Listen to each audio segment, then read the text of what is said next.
national, state, and local leaders met at the state capitol for the historic unveiling of a new interactive display honoring Dr. Martin Luther King Jr.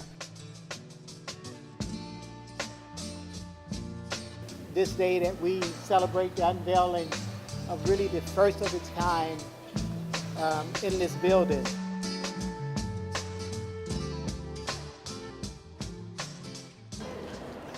"144 years after our country's founding, women finally earned the right to vote. And there's still work to be done, progress to be made, victories to be won, and an even more just future to be realized." Please. What history will you make?